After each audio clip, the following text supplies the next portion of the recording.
उपमुख्यमंत्री एकनाथ शिंदे राज्यात लवकरच ऑपरेशन टायगर राबवणार। बुधवारी झालेल्या बैठकीत चर्चा। शिंदेंनी ठाकरेंच्या काही खासदारांना बैठकीतनं संपर्क केल्याची सूत्रांची माहिती। ठाकरेंच्या खासदारांसोबतच्या कथित बैठकीचं वृत्त निराधार। अशी कोणतीही बैठक झालेली नाही। ऑपरेशन टायगरच्या वृत्तावरती उपमुख्यमंत्री एकनाथ शिंदेंचं स्पष्टीकरण। कुठलंही ऑपरेशन टायगर राज्यामध्ये होणार नाही। विकासाच्या कामासाठी आमदार खासदार उपमुख्यमंत्री एकनाथ शिंदेंना भेटत असतात। मंत्री चंद्रशेखर बावनकुळेंची प्रतिक्रिया। फडणवीसांकडून शिंदेंच्या पक्षाचं ऑपरेशन सुरू। ठाकरेंच्या शिवसेनेचे 9 खासदार एकजूट। फडणवीसांनी शिंदेंच्या पक्षाची डेड बॉडी केली। ऑपरेशन टायगरच्या चर्चांवरनं संजय राऊतांचा हल्लाबोल। ठाकरेंचे खासदार शिंदेंच्या कोणत्या बैठकीला हजर असतील तर त्याचे फोटो छापा, पुरावे द्या। ऑपरेशन टायगरच्या चर्चेवरनं ठाकरेंचे खासदार अरविंद सावंत संतापले, तर मरेपर्यंत निष्ठावंत राहणार सावंत यांचं वक्तव्य। तर ऑपरेशन टायगर एका महिन्यात समजेलच। ठाकरेंचे खासदारच नाही तर आमदार देखील आमच्या संपर्कात, निवडणूक झाल्यापासून संपर्कात असल्याचा संजय शिरसाट यांचा दावा। ऑपरेशन टायगर होणारच, शिंदेंच्या शिवसेनेचे खासदार प्रतापराव जाधवांचा दावा। तर ऑपरेशन टायगर कधी होणार हे एकनाथ शिंदे ठरवतील, असंही वक्तव्य। बारामती विधानसभा पोटनिवडणुकीसाठी उपमुख्यमंत्री सुनेत्रा पवार 12 एप्रिलला प्रचाराचा नारळ वाढवणार। राष्ट्रवादी काँग्रेसच्या प्रमुख नेत्यांच्या उपस्थितीत प्रचाराचा शुभारंभ होणार। 23 तारखेला पोटनिवडणुकीसाठी मतदान। रिश्ते ही मायने रखते हैं, पैसा सत्ता यापेक्षा कुटुंब महत्वाचं। सुनेत्रा पवारांच्या प्रचाराला बोलवल्या जाणार का या प्रश्नावरती सुप्रिया सुळेंची सूचक प्रतिक्रिया। बारामतीमध्ये 2029 साली काँग्रेसचाच आमदार असेल। बारामती पोटनिवडणुकीतील माघारीनंतर काँग्रेस प्रदेशाध्यक्ष हर्षवर्धन सपकाळ यांचं वक्तव्य। तर मोठ्या लढाईसाठी 2 पावलं मागे जावं लागतं, असंही भाष्य। सुनेत्रा पवारांच्या प्रचार शुभारंभाच्या पोस्टरवरती शरद पवारांचा फोटो।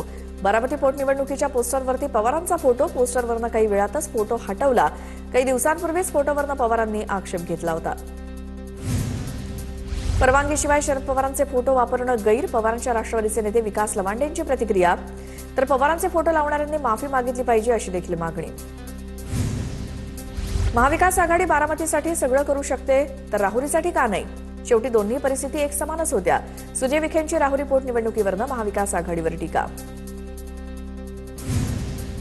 राहुरी पोटनिवडणुकीसाठी राष्ट्रवादी काँग्रेस शरदचंद्र पवार पक्षाची स्टार प्रचारकांची यादी जाहीर। शरद पवार, सुप्रिया सुळे, जयंत पाटील, शशिकांत शिंदे, रोहित पवार यांच्यासह 35 जणांच्या नावाचा समावेश। पवारांच्या राष्ट्रवादीकडनं गोविंद मोकाटे रिंगणात। ज्यांचा डाऊनफॉल होतोय त्यांनाच इतके फोन करायला लागतायत। हर्षवर्धन सपकाळांची पार्थ पवारांवर टीका। पुरोगामित्व गहाण ठेवून भाजपसोबत राहावं लागतंय, हा डाऊनफॉल, असा देखील टोला। अभिजित बिचुकलेंची प्रफुल्ल पटेल आणि सुनील तटकरेंवरती टीका। अजित पवारांच्या अपघात प्रकरणी दोघांची चौकशी व्हावी, बिचुकलेंची मागणी। सातारा झेडपी अध्यक्ष प्रिया शिंदेंचा कुणबी दाखला बोगस असल्याचा आरोप। प्रशासकीय यंत्रणेचा गैरवापर आणि चुकीच्या वंशावळीचा आधार घेतल्याचा दावा। याचिकाकर्ते संतोष साळुंखेंकडून न्यायालयीन लढाईचा इशारा। नारायण राणेंच्या 75व्या वाढदिवसानिमित्तानं कार्यक्रमाचं आयोजन। मुख्यमंत्री फडणवीसांकडून राणेंचं कौतुक। फडणवीसांकडून राणेंच्या जुन्या आठवणींना उजाळा।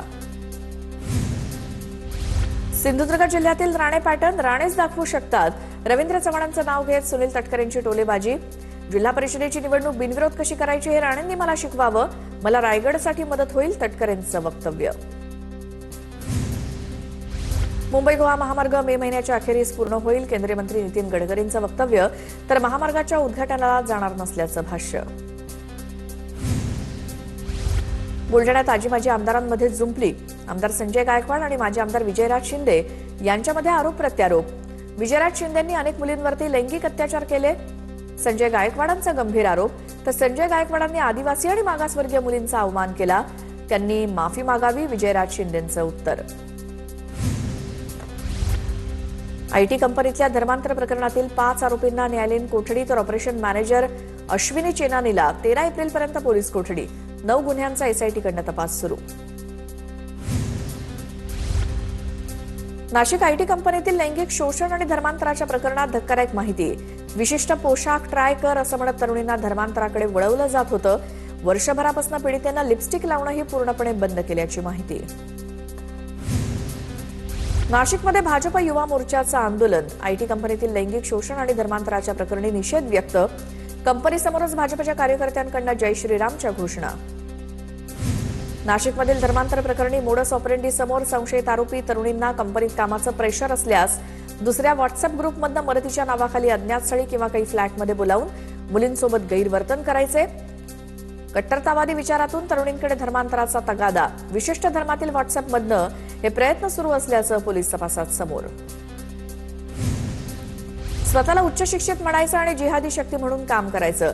आमदार संग्राम जगताप यांची प्रतिक्रिया. प्रत्येक व्यक्तीनं हे जिहाद लक्षात घेऊन बारकाईनं काम करण्याची गरज. जगतापांचा सल्ला. शोषण करून धर्मांतर करणाऱ्याला शिक्षा द्या, जेणेकरून पुन्हा कोणी असं धर्मांतरण करणार नाही. नाशिक धर्मांतरण प्रकरणावरती प्रवीण तोगडिया यांची प्रतिक्रिया. खरातच्या जागी इतर धर्मातील व्यक्ती असता इतर काहींनी वरात काढली असती. काँग्रेसचे नेते विजय वडेट्टीवारांची टीका. तर जात धर्म न पाहता नालायक व्यक्तीला नालायक म्हणण्याची हिंमत असली पाहिजे. वडेट्टीवारांचं भाष्य. दबानियांना सीडीआर कुणी दिला याची पूर्ण माहिती माझ्याकडे. सामाजिक कार्यकर्त्या कल्पना इनामदार यांचं वक्तव्य. तर पोलिसांनी चौकशीला बोलावल्यानंतर सर्व माहिती देणार असल्याचं भाष्य. प्रतिभा चाकणकरांना शिर्डी पोलिसांची नोटीस. भोंदू घरात प्रकरणी प्रतिभा चाकणकरांना नोटीस. अनेकांच्या नावे समता पतसंस्थेत खातं. खात्यावरनं कोट्यवधींचे व्यवहार. प्रतिभा चाकणकर यांच्या मुलीच्या आणि मुलाच्या प्रतिभा चाकणकर यांच्या आणि मुलांच्या नावे देखील समता पतसंस्थेत 4 खाती. खरात प्रकरणात 160 GB डिजिटल पुरावे उघड. फॉरेन्सिक अहवाल एसआयटीकडे सादर. तपासाला वेग. एकूण 4 डिजिटल उपकरणांची तपासणी पूर्ण. प्रत्येक पुराव्याला ABC असे कोडवर्ड. नोव्हेंबर 2023 ते डिसेंबर 2024 या कालावधीतील हालचालींचा तपशील. भोंदू खरात प्रकरणात महेश कलंत्री नामक व्यक्तीची चौकशी होणार. कलंत्री भोंदूबाबा अशोक खरातला खोटे खडे आणून द्यायचा.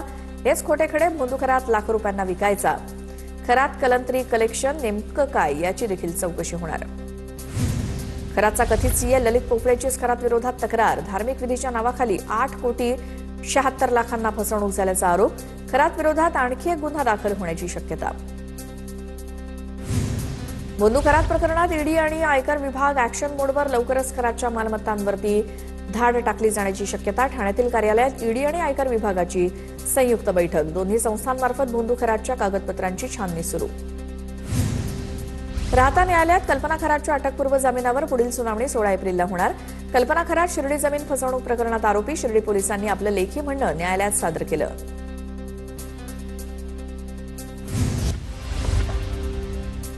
खरात प्रकरणावरून सुजय विखेंचा निलेश लंकेंवरती निशाणा. काही लोकप्रतिनिधी प्रत्येक ठिकाणी दिसतात. असे लोक प्रतिनिधी समाज हिताचे नाहीत. ते अनेक घोटाळ्यांमध्ये दिसतात. अजून बाहेर येईलच सुजय विखेंचा लंकेंना इशारा. सातारा जिल्हा परिषद अध्यक्ष प्रिया शिंदेंचा कुणबी दाखला बोगस. याचिकाकर्ते संतोष साळुंखे यांचा गंभीर आरोप. तर प्रशासकीय यंत्रणेचा गैरवापर आणि चुकीच्या वंशावळीचा आधार घेत दाखला तयार केल्याचा दावा. सरपंच संतोष देशमुख हत्या प्रकरण मागे घेण्यासाठी धनंजय देशमुखांवरती दबाव. धनंजय देशमुखांचे साडू दादासाहेब खिंडकर यांचा दावा. खिंडकरला सोडायचं असेल तर देशमुख प्रकरणातील आरोपी सोडा असा प्रस्ताव दिल्याचा आरोप. कुणाल कामरानं माफी न मागितल्यास गुन्हा सिद्ध झाल्यावर शिक्षा मिळेल. कुणाल कामराच्या शिंदेंवरील विडंबनात्मक काव्यावरनं प्रसाद लाड यांची प्रतिक्रिया. शिवसेना खासदार डॉ. श्रीकांत शिंदे 2 दिवसांच्या राज्य दौऱ्यावर. 12 एप्रिलला छत्रपती संभाजीनगर, जालना आणि पुणे लोकसभा मतदारसंघांचा आढावा घेणार. तर सोलापूर, माढा, धाराशिव, नांदेड, परभणी, हिंगोली लोकसभा मतदारसंघाबाबत 13 एप्रिल रोजी बैठकीचं नियोजन. रायगड पोलिसांची वेठबिगारी विरोधात धडाकेबाज कारवाई. पुणे जिल्ह्यातील वालचंदनगर येथून एका 16 वर्षीय मुलाची यशस्वी सुटका. बीडच्या गांधीनगर भागात एका 16 वर्षीय तरुणीचा पाठलाग करत विनयभंग. प्रतिकार केल्यानंतर तरुणीलाच मारहाण. आरोपी अकबर याकूब कुरेशी विरोधात बीड पोलीस ठाण्यात गुन्हा दाखल. मुंबई अहमदाबाद महामार्गावरती कॉईल घेऊन जाणारा ट्रक उलटला. अपघातामध्ये चालक किरकोळ जखमी. चालकाचं नियंत्रण सुटल्यामुळे अपघात झाला. परभणीच्या पाथरी पोखर्णी राज्य महामार्गावरती भाजीपाला घेऊन जाणारा पिकअप उलटला. या अपघातामध्ये चालक गंभीर जखमी, चालकाचं वाहनावरचं नियंत्रण सुटल्यामुळे अपघात झाल्याचा अंदाज.